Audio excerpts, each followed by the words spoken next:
be. Well, the trail has not gone cold. That from one intel source who says the CIA is making some major moves in the hunt for the world's most wanted man, Osama bin Laden, and his top deputy. It comes as troops dig in for what could be a very bloody spring against the Taliban in Afghanistan. Here now from Washington, Shakir.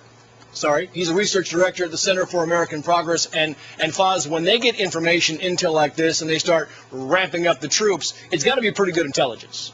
Oh, and it's also good news for us. We're now approaching approximately over 2,000 days that bin Laden has been out there free since 9/11. So any intelligence that we can get that will bring this to a conclusion and finally get the guy who was responsible for that horrific day is great news. And so I hope that we are putting in the resources that we need to go after him. I would question, if we had these resources before, why weren't we putting them in earlier? But regardless, it's good news that we're going after him. It is good news, Faz. But when we say the trail is not cold, what do we mean by that? I mean, in your estimation, does that mean that we're close? I mean, if you had to play the game, you're getting warmer. Does it mean that we're fairly close, or do we still just don't know?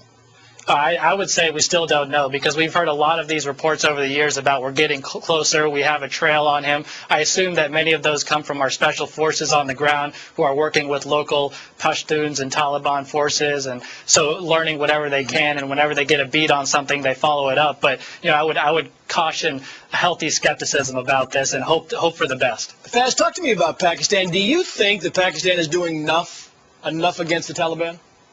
Well, clearly everybody can do more. I think that, they're in a very difficult bind, particularly President Musharraf, because he's got a very tough local population to deal with who's very anti-going after the Taliban, anti-going after the Pashtuns, because they have a lot of local support, the Taliban do.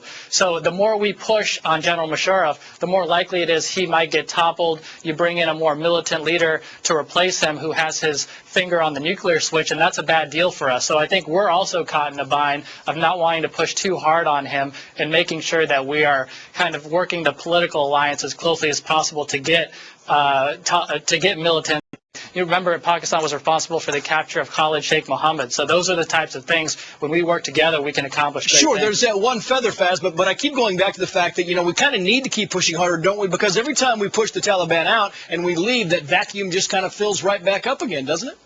Yeah, but again, I think that's because the Taliban has incredible local support, and that's one of the problems that both Pakistan and us and the Afghanis are dealing with, how to address the fact that they have such local support. We've seen these spring offenses over and over again. We had one 9 months ago, and now we're having one again, and it's really a containment strategy, but it's not a real effort to try to wipe it out, to get in there on the ground, because I don't think there's the political will to put in the necessary ground troops to dedicate the types of resources that you'd have to go into the mountains and into the wilderness to do that. Very quickly, I want to go to Iraq. President Bush said today we shouldn't read too much into this latest push, into the early days of this thing. A very bloody day today. How long, Faz, do we give this before we know if it's working or not, the security push in Baghdad?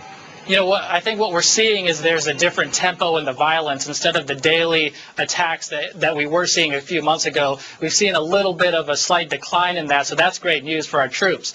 But I think they're now focusing on larger, grander attacks, the helicopter downings, the chlorine bomb attacks, even an assault on a U.S. base. Those are the types of things that they now seem to be focusing on. So I think, we want to see this play out. There is a little bit of good news that the daily attacks have gone down a little bit, so let's see how this plays out. Faiz, Shakir, great to see you. Thank you. Well,